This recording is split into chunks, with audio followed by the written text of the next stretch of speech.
Hey, Hey, getting started. we're ready. Calling Chris Anderson in.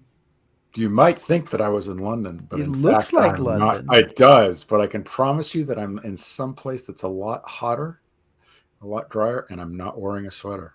You haven't died and gone to hell, have you? Well, I don't know. There is that effect.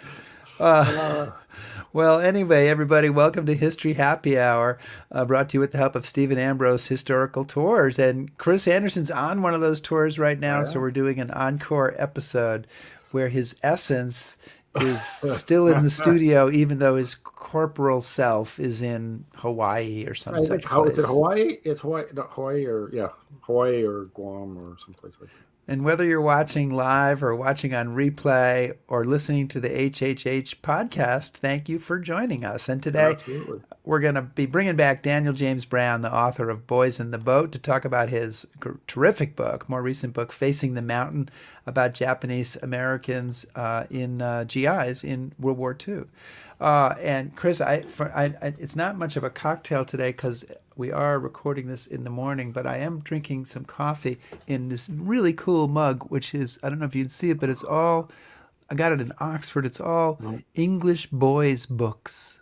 And Um, there's, Every Boy His Own Mechanic is one title, uh, or The that's cool. Cleverest Chap in the School. Which got me to thinking, I think we should, one of our eagle eyed viewers who's much more savvy than we are, could maybe find somebody that could do us a mug like that, but with the titles of the books that have been on the show. Wow. And Christmas is only 10 months away, so they could do that and Right. get us a It'd copy be for like click and Christmas. clack. And if you'd like to send that and a check for Right.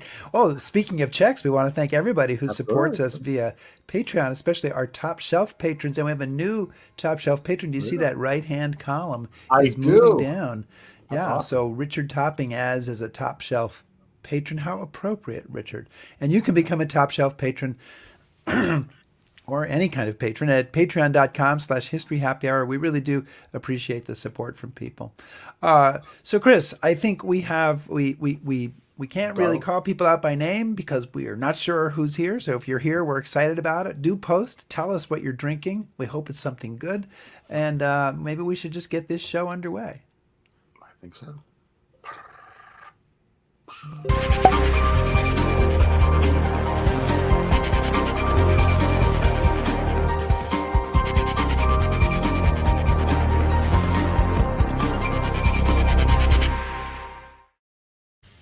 Bing. That what you forgot something, didn't you? No, it didn't fit in the suitcase. Yeah, it's a big Forgot the bell. bell. It's a big. Bing, but the bar is open. Okay, good. Yeah. So, Chris, what are we serving at the bar today? What's on Yeah, tap? well, it's interesting. I'm going to get to it in a bit, but the thing that was really interesting about the book this week and our authors, it brought back an awful lot of memories for me. One of my very first jobs as a very junior historian was working for the National Guard Association. It's a lobby group in Washington. In addition to being a historian there at the association, I was also a dog's body, so I would help out for various functions and whatnot. And at one point, we had a big soiree for congressional staffers, and one of the people that was there was Daniel Inouye, Oh, and cool. I was vaguely aware of him, but not entirely. But what I really remember the most was that in amongst all this crowd of Capitol Hill mucky mucks, I'm a 22 something dog's body, and he came up to me and he said, "So, who are you and what do you do here?" And I said, "Well, I'm a historian here for the National Guard Association." And he took his one hand and he put it on my forearm and he said, "What you do is very important." And that just, in the Oh, midst of all wow. that, just really Wow. blew me away. And I said, "I got to find out more about him." And I did. And I, of course, discovered that he was in the 442nd Regimental Combat Team. And as we'll get into when we talk about the book, you will be blown away by this unit and the men in it. Just a few numbers. The Regimental Combat Team has earned 21 Medals of Honor, 7 Distinguished Unit Citations, 4,000 Purple Hearts, 29 Distinguished Service Crosses, 588 Silver Stars, and 400 Bronze Stars. So, pretty impressive, and that's why I'm so happy about our guest today, Daniel James Brown, who is the New York Times best-selling author of The Boys in the Boat, The Indifferent Stars Above, and Under a Flaming Sky. But he's here to talk about Facing the Mountain, which is his new history of the men of the 442 and also the story of Japanese Americans during World War II. So, thrilled to have him on to talk about this. Yeah, Daniel, welcome. Hi, thanks for having me. We really appreciate it. So, Daniel, it's such a huge story. And I kind of want to start here at the beginning. On February 19th, 1942, President Roosevelt signs Executive Order 9066. So what is that? What happens? What's that all about? Right, so this is, of course, just a little more than a month after Pearl Harbor, and after actually quite a bit of debate within the Roosevelt administration, FDR goes ahead and issues this executive order. And it basically authorized the military to forcibly remove anyone of Japanese ancestry, American or not, from certain zones of the country, which was basically the western part of Washington State and Oregon, California, and a little bit of Arizona, and remove them from their homes by force, if need be, and incarcerate them somewhere else. Well, so what happens is that, and this is a big part of the first part of your book, is that more than 100,000 Japanese Americans are put into these internment camps, and you really deal with the treatment of Japanese Americans both in Hawaii and on the mainland. And what really amazed me as I was reading about this was, there's some pretty ugly stuff that goes on, but also the inconsistency and hypocrisy, I guess I would say, of this treatment. I mean, there's a million different examples of this. It really doesn't make any sense at all. No, it doesn't. And I mean, one of the many ironies and contradictions is, of course, there were millions of people of German descent and Italian descent, both American and not, living in this country at the same time. And although a small number of German and Italian nationals were actually, if the FBI had some specific cause, some specific reason to think that they might endanger the war effort, a fairly small number of those people were incarcerated. But in the case of people of Japanese descent, literally everybody living within these exclusion zones was removed from their homes, and this included grandmothers and toddlers and everything in between. And regardless of the degree of Japaneseness in your background, I think it went down to 1/16 Japanese. You had no choice but to comply or to outwardly defy, which one of the characters in my book does. Sure. This order. They called it an evacuation. One of the things that's interesting, of course, about this whole period is that the language that the administration used as they rolled this program out was all very, very euphemistic. They called the removal an evacuation. They called these places people first were taken to called assembly centers. These were basically fairgrounds and racetracks where people often wound up having to sleep in horse stalls and such. And then they were shipped off to these more permanent camps surrounded by barbed wire, and those were called relocation centers. So, the language was deliberately designed to soften the reality of what happened. I do use the term concentration camp when talking about these camps, and I want to just be very clear that, in doing that, I am in no way equating these camps with Auschwitz and Dachau and places like that. There's nothing under the sun like those places. Those were extermination camps and slave labor camps.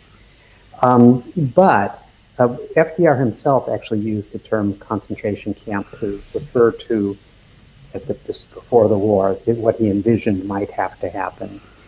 And they were, in fact, these camps were designed to concentrate a certain population of people behind barbed wire in order to remove them from the general population. So they were, by any reasonable definition of the term, they were concentration camps.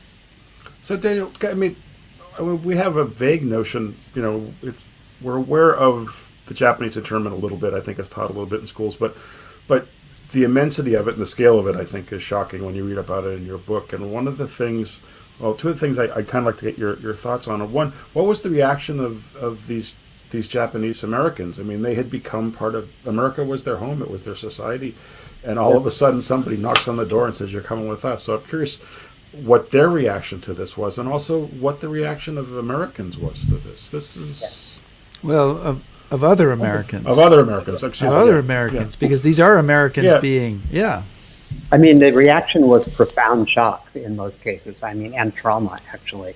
Trauma that deepened as they were actually had to, when people knocked on their doors, the FBI ransacked their office, their houses, they confiscated things like binoculars and radios and anything that might conceivably be used for sabotage before people were taken to the camps. But when they actually had to get ready to go to the camps, they were only allowed to take what they could carry with them on the bus. So they had to leave behind beloved family pets. Students had to walk away from their college or their high school in mid-program. They had to figure out a way to get grandma and her wheelchair on the bus. They had to sell off their businesses. They had to sell off their personal possessions or give them away. And there were many people who took advantage of that situation and bought land and possessions for pennies on the dollar. So it was really a deep trauma that only deepened as the weeks and months unfolded, and people found themselves really experiencing this and living behind barbed wire. So trauma, I would say. As far as the reaction of other Americans, it varied a lot, but by and large, people, particularly along the West Coast, were very supportive of what the administration did. I mean, there was a great deal of fear, the possibility of an impending attack by Japanese imperial forces, and people conflated Americans with Japanese faces and Japanese names with the people who had attacked Pearl Harbor. So it was kind of a gut reaction, and it was obviously unfair and unjust, but I don't remember the statistics, but I think a large majority of other Americans actually supported the removal. Well, that's one of the things I found so shocking, right? Yeah. Even after 80 years, that there were so few people that said, "Hey, wait a minute." Yeah, there were, and I mean, as I say, there were people that were, and these people outnumbered others by a good margin. There were people that were very predatory. There were people that drove around Japanese neighborhoods or Japanese American neighborhoods and, offered people, "I'll give you $2 for that refrigerator," or whatever. There were people that really took advantage of the situation. And after people left, there were people that looted their former homes and their possessions. My father was in the flower industry, had many Japanese American nurserymen that he worked with. Their greenhouses, almost always the glass was all broken, their stock was looted. So, people took advantage of the situation. There were, though, and this comes in one of the families I follow in the book, you learn about this young man named Rudy Tokiwa, who grew up on a farm in Salinas, California. His neighbor, the Tokiwa's neighbors, actually was an Italian-Swiss family. They were dairy farmers, and they were very close to Rudy's parents, especially. And when the Tokiwas had to get on the bus and be taken off to a camp in Arizona, this other family came over and they said, well, we'll take care of your dog. We'll put the car in the barn and put it up on blocks and take the battery out, and you can store your things in our attic. And so there were families, of course, that did the right thing by their neighbors.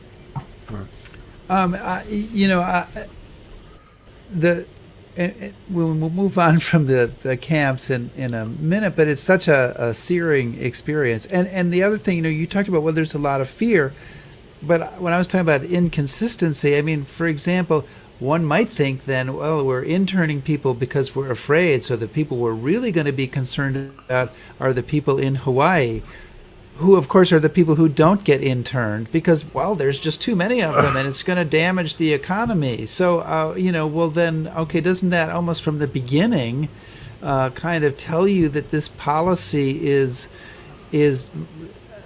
makes no sense, that it's like we're going to, even if you thought there was a problem, it's like putting Swiss cheese up against it. So it really isn't it just sort of a manifestation of fear and hate, and not really in any way a security measure. Yeah. I mean, it clearly the military argued that it was a military necessity. The Attorney General of, I think it was Francis Biddle, the Justice Department argued against this because they saw it as a massive violation of constitutional rights, which of course it was.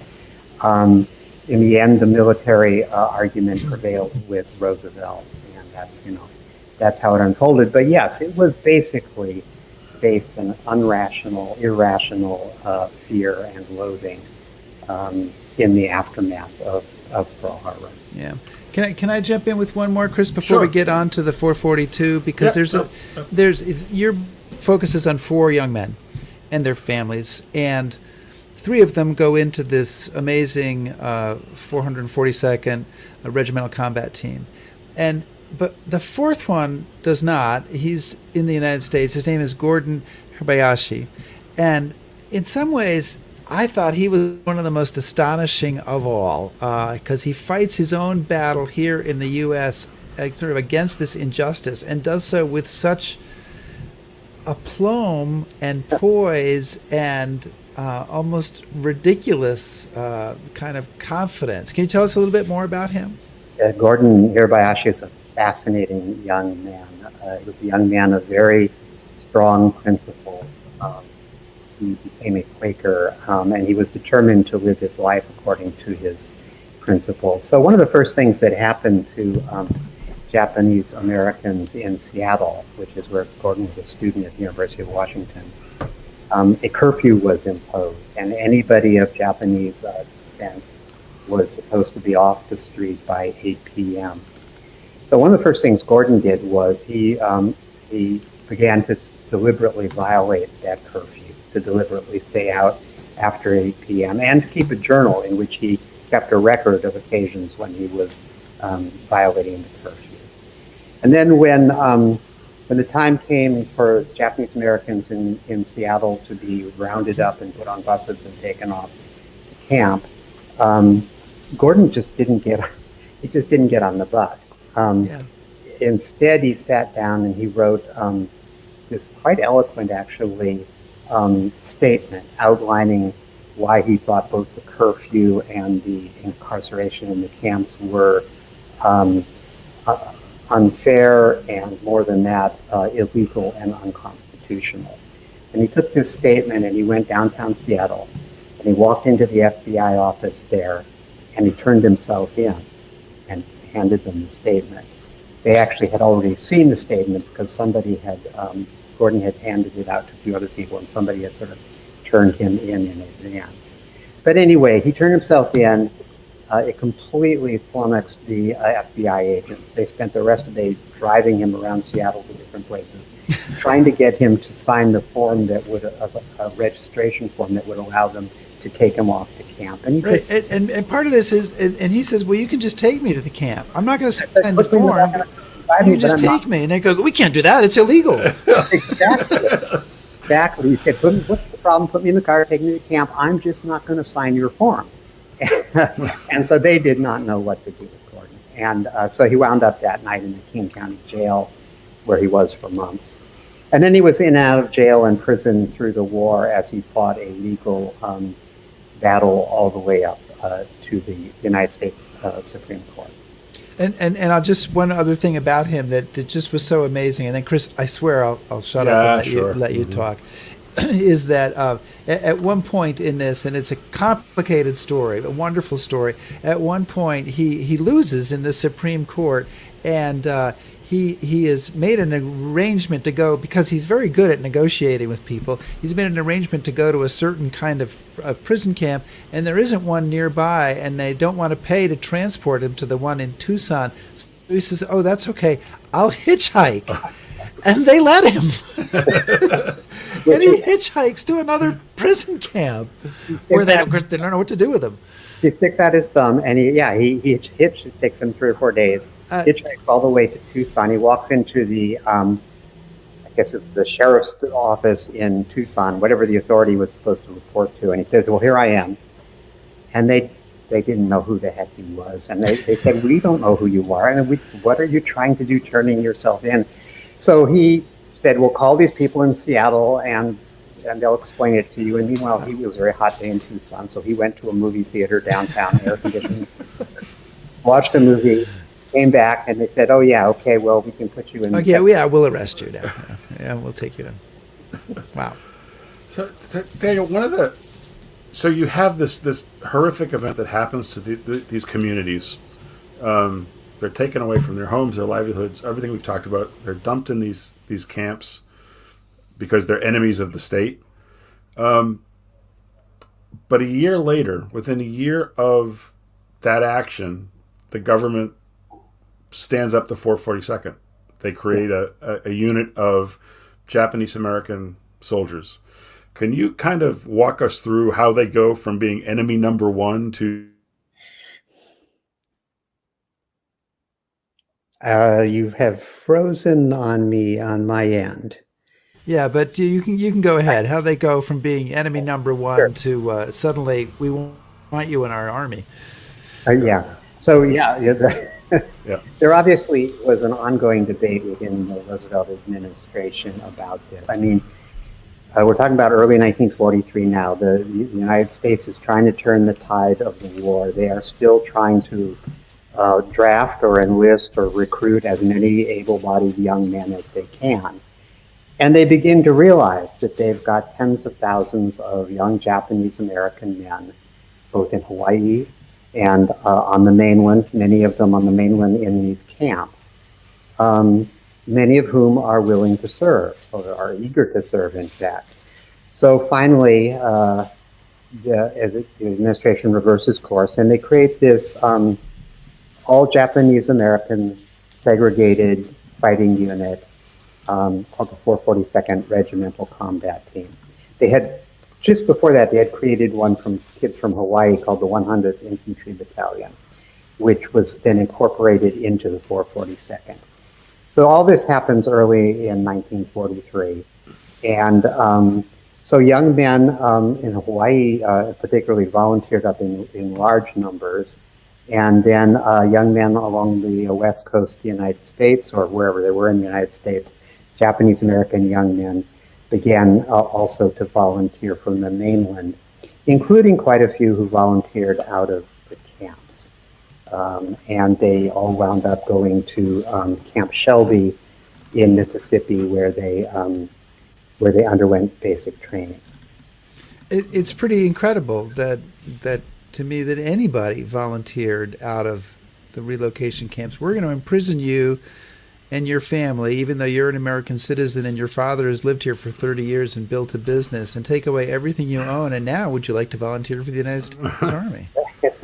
And so there was a huge amount of debate within the camps, particularly among the young men who were draft age or just about to become draft age, or any age that was eligible to serve. There was a very active, very fierce debate within the camp among the young men about what to do. Many of them argued, "Heck no, I'm not. I'm not fighting for the government that has locked my family up behind barbed wire." But there were other young men, and two of the characters I follow in the book were among these that argued that, well, actually, this is a way that we can prove our loyalty to the United States, and if we fight for the U.S. Army and we bleed and in some cases die, and in fact many did die, that when after the war, when the war is over, perhaps things will be better for Japanese Americans. Perhaps there will be less racism, less racial stratification. So, so a fair number of them actually did volunteer out of these camps and went in very determined to not only to join, but to fight as well as they possibly could, to become as good soldiers as they possibly could, because the reason they were doing it was they wanted to prove their loyalty to the country. And the Japanese Americans were able, capable, and willing to do this. And so, what was one of the things that I was very curious about was the reaction of. Oh, the dog is back, Daniel. Yeah. They had largely white officers, or as from what I understand. Yeah. And what was the reaction of the officers to their new unit, and these Japanese Americans to their officers? I mean, was there any? I think there was a certain amount of caution on the part of the Nisei, the Japanese American volunteers, about why are all the officers white? There was a certain amount of resentment about that. But by and large, actually, the relations were pretty good, starting at Camp Shelby in basic training. Most of the white officers who were there because they specifically wanted to be. They approved of this idea of Japanese Americans being given a chance to fight. And so most of them, by and large, particularly during basic training, were very supportive of the young men under them. And by and large, most of the Nisei soldiers, liked their officers. There were certainly exceptions. But by and large, I say that the larger group of soldiers liked and appreciated their officers. But there was some tension in the unit, and I think this is one of the really interesting avenues you pursue. Could you talk a little bit about the tension between what you call the Buddha heads and was it the Katonks? Yeah, because that's a big part of the unit's makeup. Yeah, so that's a really interesting part of the story, actually. As I say, all these young men went to Camp Shelby for basic training, those coming from Hawaii and those coming from the mainland. When they got to Shelby and began to interact with each other, it was like mixing oil and water. They were very, very different young groups of young men culturally. The young men from Hawaii almost universally had grown up on sugarcane or pineapple plantations. They spoke pidgin English. They had sort of a hang loose, relaxed attitude towards life. They really liked to have a good time. The young men from the mainland, many of them were coming out of these camps. They kind of had a chip on their shoulder. They were angry and they were serious, and they were also somewhat. They had, by and large, many of them were. They had been students at UC Berkeley or UCLA or someplace like that, or they'd been running a family business in Los Angeles or wherever. So a more typical American middle class kind of background than Hawaiian kids. So within that first week they were all together at Camp Shelby, fist fights started breaking out all over camp. And largely it was around language. The Hawaii guys spoke pidgin, and the mainland guys could not understand what the Hawaii guys were saying. And so they kind of snickered at them. And then it just all sort of spiraled downhill from there. And the Hawaiians started calling the mainlanders kotonks, that being the sound that a coconut makes when you knock on it. The Hawaiians, for some reason, became called Buddha heads, and nobody's quite sure what the etymology of that is. But and then things just got worse, basically, because the two groups sort of fell into opposing camps, and they were just constantly fighting each other. And the officers began to consider just giving up on the whole idea of the 442nd, because they couldn't see how these young men were going to become an effective fighting force. And it got really bad. And then finally, actually, it was one of the chaplains, one of the Japanese American chaplains, Chaplain Hibuchi or Chaplain Yamada, I don't remember which, got the idea. They said, well, the Hawaii guys, they don't understand what these mainland guys are going through. They hardly know these camps exist. They haven't really processed that. So there happened to be a couple camps nearby Camp Shelby. These were actually across the state line in Arkansas. So they put the Hawaii guys on buses, and they started taking them to these camps in Arkansas. And the Hawaii guys got off the bus, and they found themselves looking in through barbed wire at all these Japanese American old women and young children and families, and they were horrified. It was the first time the reality sunk in for them about what was happening to mainland families. So they spent each of these busloads, they spent weekends in the camps. They had to be free, even though they were wearing American Army uniforms, they had to be frisked before they could enter the camp. And they got to know a lot of the families in the camp. So when they came back, as they started going back to Camp Shelby, they had a very different attitude, and they began to understand where the mainland guys were coming from, sort of psychologically. And that began the process of sort of healing and knitting them together into what eventually became an extraordinarily effective fighting unit. Yeah. Well, and Chris mentioned early on some of the decorations of this unit, which is considered to be the most decorated unit in American military history for its size and length of service. And it was about 18,000 people in the unit. Is that correct? So I think so. Yes, people were rotating in and out as there were casualties. So they call it a regimental combat team, but it's almost a full division by itself. Yeah. What makes them? Is it simply their go for broke? That's their motto, their go for broke attitude. But what makes them such an effective combat unit that they can achieve that? You know, it's a really interesting part of the story. Also, I think part of it comes from the mainland guys, especially this determination to prove themselves, and so they're hell-bent on becoming good soldiers and on fighting well, on showing their best, abilities on the battlefield. So some of it comes from that motivation. But part of it, I think, also comes from some Japanese values. As American as these guys are, they are all the children of Japanese parents. And so they've grown up in households where oftentimes their parents speak Japanese, often they don't, but Japanese is one of the languages in the household. They grow up hearing stories about samurai. They grow up watching samurai movies.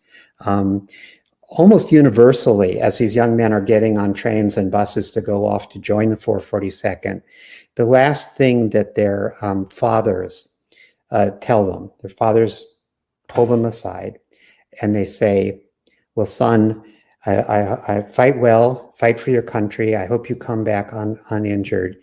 But whatever you do, don't bring dishonor on the family. And that these kids, they really took that to heart.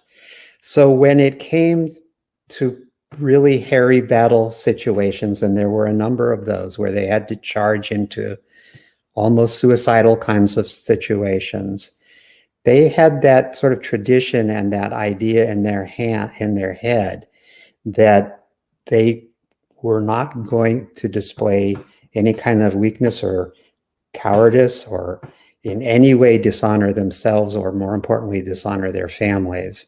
And so I think it gave them sort of an extra impetus on the battlefield that maybe some of the other troops didn't have. So Daniel, they're sent to the Italian theater. So I'd be a little bit curious to know if you know why they were sent there, and then once they get there, they're thrown right in, and it's unusual because you think about some of those other special units, you think about some of the African American units that wound up as stevedores and doing all these other things. Why do you think it is that just so quickly these guys are just thrown right into action? Yeah. Well, the first part of your question was Why they're sent to the ETO as opposed to the PT? So I think there probably was never any serious consideration to sending them as combat troops into the Pacific Theater, probably primarily for their own good. I mean, they had been trained as soldiers. There would have been great concern what would happen to any of them who might be captured by Japanese imperial forces, which, as you know, could be extremely brutal with POWs. So I think, by and large, there may have been some concern also, again, about loyalty on the part of some people in the military. I don't know. But I think primarily it was they didn't want to put them in a situation where they might be captured. So they were sent instead to the European theater and sent specifically to Italy as the Allies were fighting their way up the Italian boot. And they joined the Fifth Army at Anzio just after the army had broken out of Anzio and begun to move up through Rome. And did that address the second part of your question? Yeah. I was curious how, fortunately for all concerned, they were able to enter combat, and they didn't think, they weren't told just you go unload those ships. And well, for one thing, they had earned spectacular records at Camp Shelby in basic training. I mean, they had been trained for combat, and they had scored actually exceptionally high all across the artillery and all kinds of different batteries of tests that they were given. They had performed exceedingly well in basic training. So they were as ready as a young men can be to be thrown into war. That's not to say that they weren't shocked when they first entered battle. They were. The 100th Infantry Battalion, which was this other Japanese American unit, they had already been in combat for some months. They had fought in North Africa, and they had fought at Monte Cassino. And so they joined the 442nd when the 442nd got to Anzio. The young men from the 100th joined up with them there, and they all became part now of the 442nd.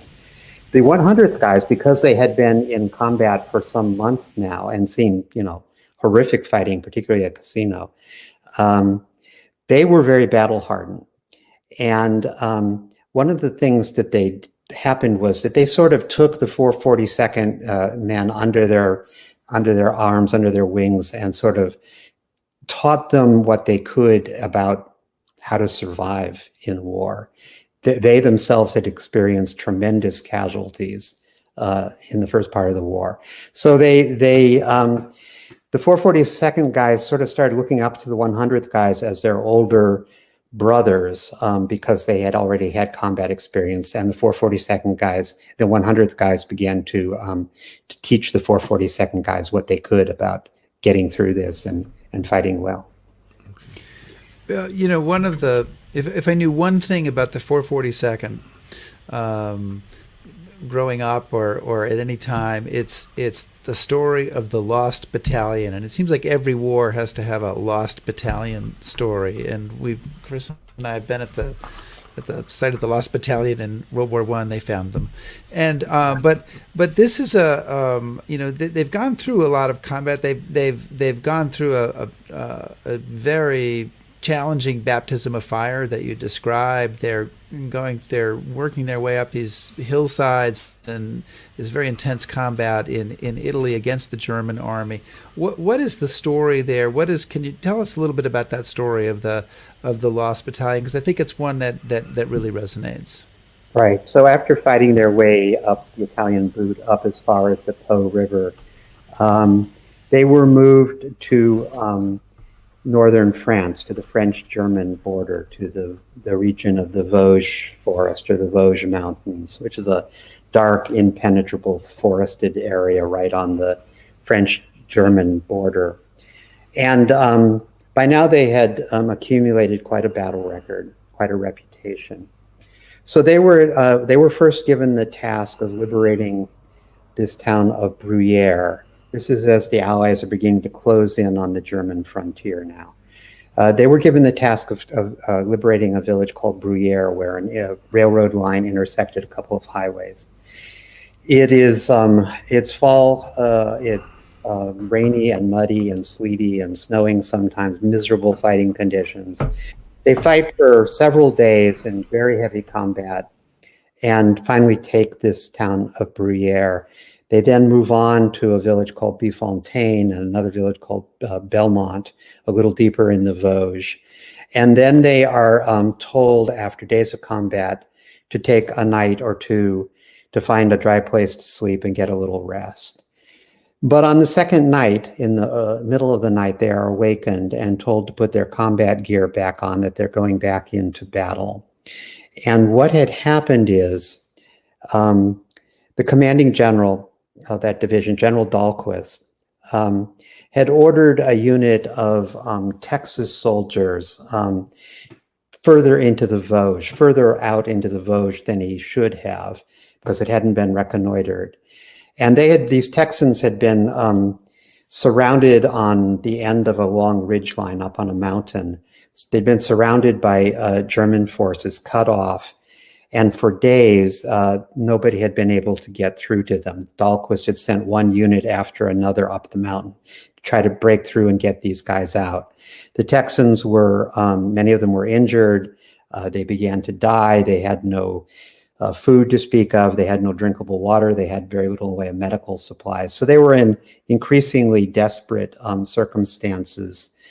And finally, Dahlquist, as I say, awakened the 442nd in the middle of the night, and he sent them up the mountain to try to get through to what was now being called the Lost Battalion. As you say, one of a number of lost battalions. They were never really lost. Everybody knew where they were. Right. So the Nice troops were actually horrific fighting, fighting all the way uphill into actually absolutely hellacious fire from the Germans, machine gun fire and even tanks pointed downhill, firing more or less point blank into them as they were trying to come up the hill. They fought for days and did finally break through and get the Texas guys out of their encirclement and sent them back down the mountain. But they were actually not allowed to come down the mountain themselves. They were told they had to keep pushing still deeper into the Vosges. And by now their numbers were severely depleted. They had taken such heavy casualties. But they fought on, those who were still alive fought on for several more days before they were finally brought down back off of that mountain. Again, I don't want to put you on the spot because I know you get into it in the book, but perhaps with some numbers. I know you say that the 442 suffers more casualties getting to the Lost Battalion than they're actually that are actually lost at the position. Yeah. What do you know offhand? What the casualty rate? It's pretty horrific. It's horrific. I don't know the numbers overall, but for instance, two of the guys that I follow in the book, Fred Shiosaki and Rudy Tokiwa, were both members of K Company, and this assault on the Lost Battalion position was led by two companies, I Company and K Company. Fred and Rudy were both in K Company. K Company, at the beginning of the battle for Bruyères, had about 188 fighting men in it.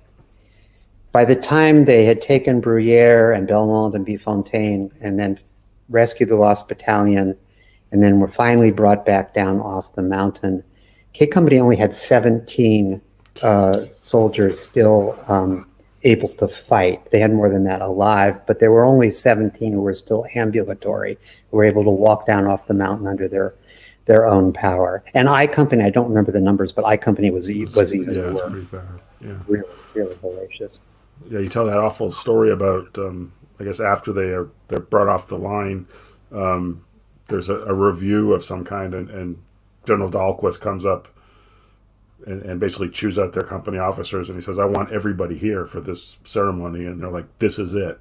Yeah, the commanding officer, Lieutenant Colonel Fraser, Dahlquist said, he was furious. Where are all these men? Where are these men? I wanted everybody here. And Lieutenant Colonel turns to him and says, "General, these are all the men I have." And he's literally got tears in his eyes as he's saying this.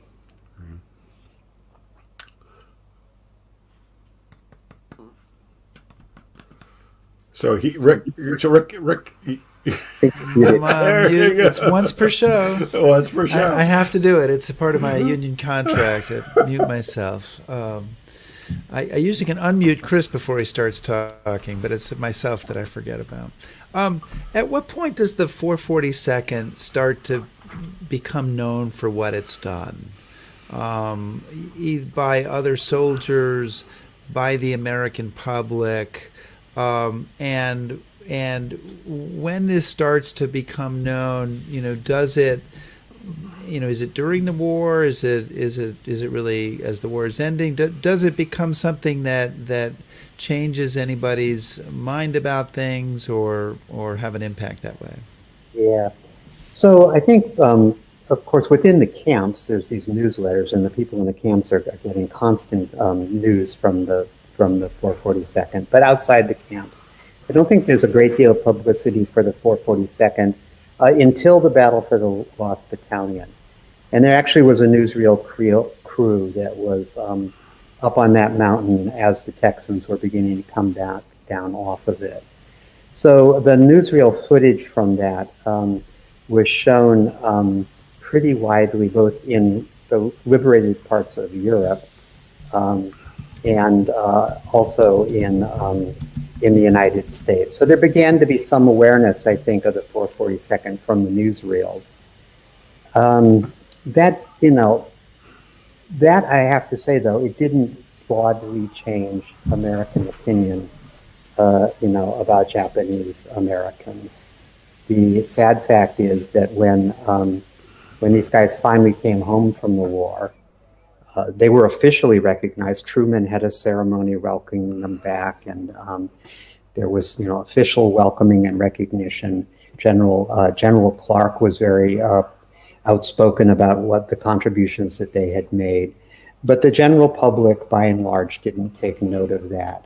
And so many of them, most of them, came back after the war to the same kind of situation that they had left when they were first removed from their homes. So one of the things that I was also fascinated by, and I hadn't realized until I read the book, was you had thousands of these young men who volunteer, as patriotic young men have done all throughout the country. But the government actually starts to draft Japanese Americans out of these camps. So we've got you in a concentration camp, but we're going to force you to serve. Right. And there are a number who say, no, I'm not going to do that. And you call them the no-no boys or the no-no men.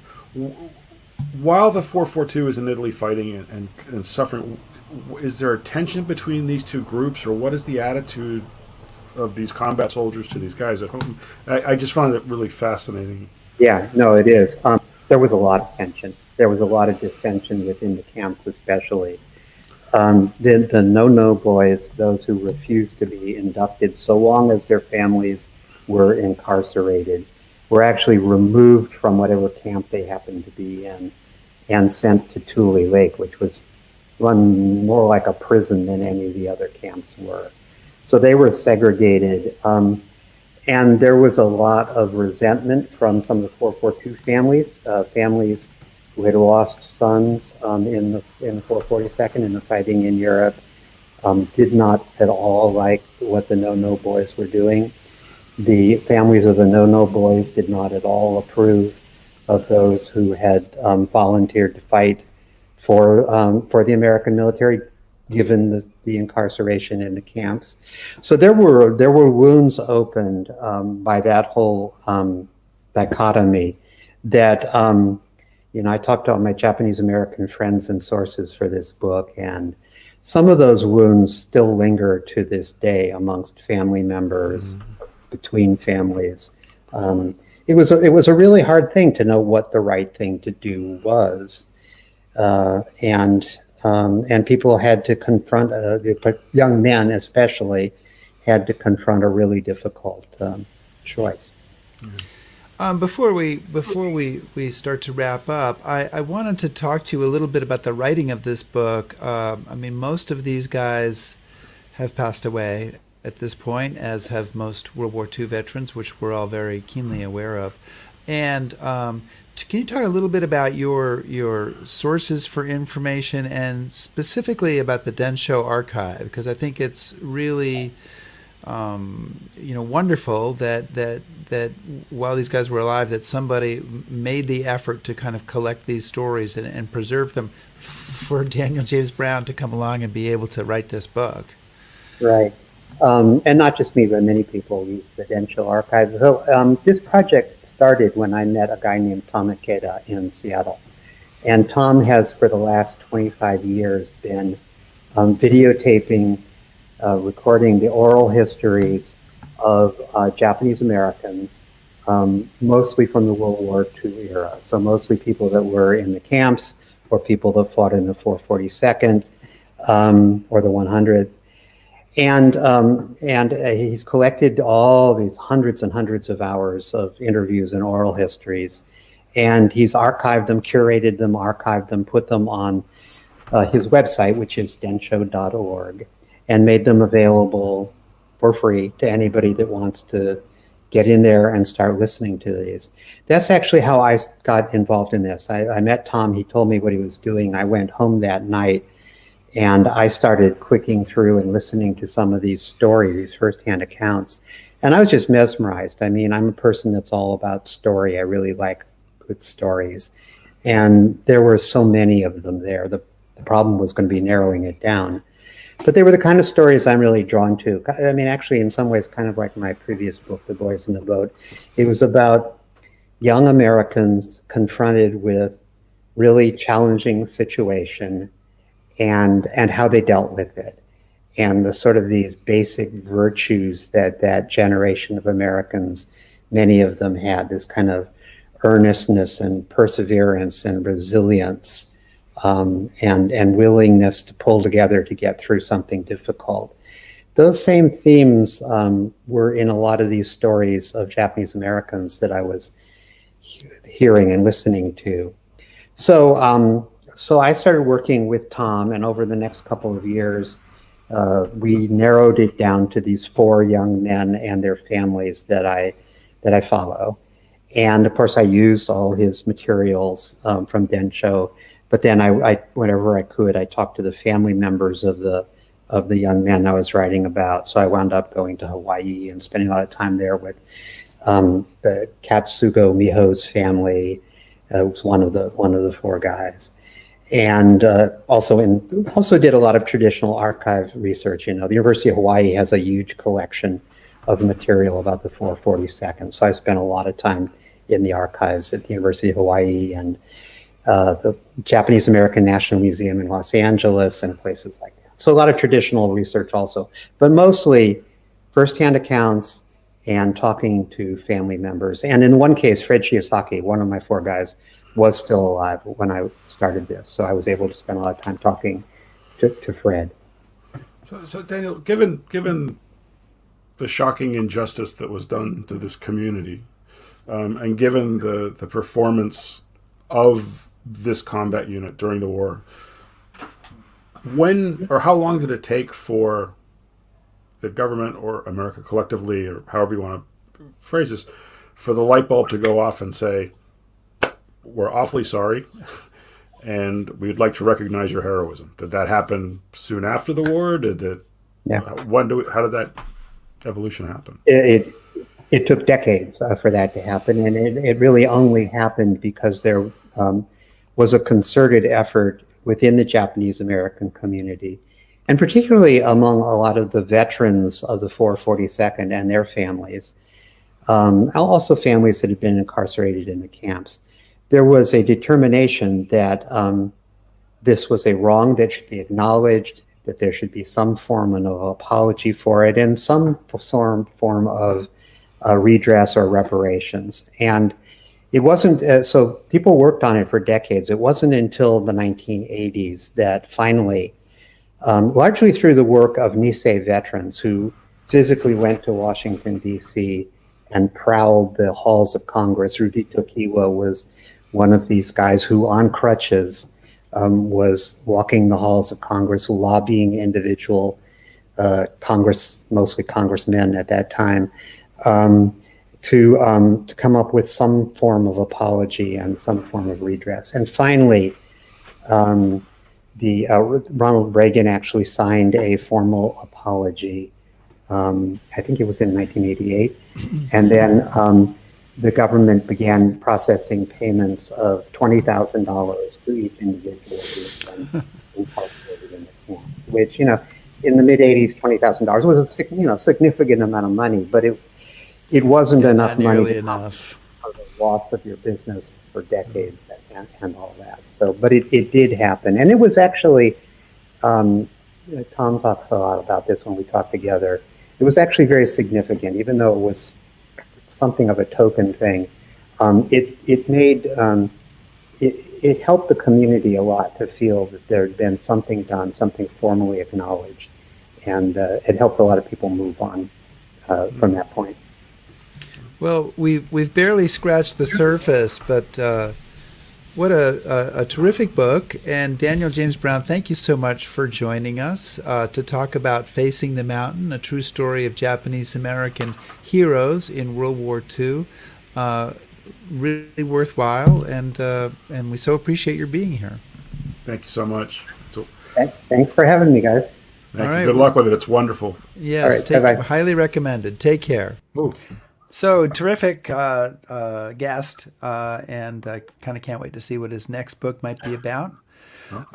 Chris, next week is a very special week. It is. Wow. Yes, it is astonishingly hard to believe this. It is a jaw-dropping fact that we are celebrating our 3rd anniversary. It is so jaw-dropping of that, in History fact, Happy Hour. We forgot to mention our 1st and 2nd anniversaries. So well, we kept thinking everyone was going to be the last, but next week is our special 3rd anniversary show.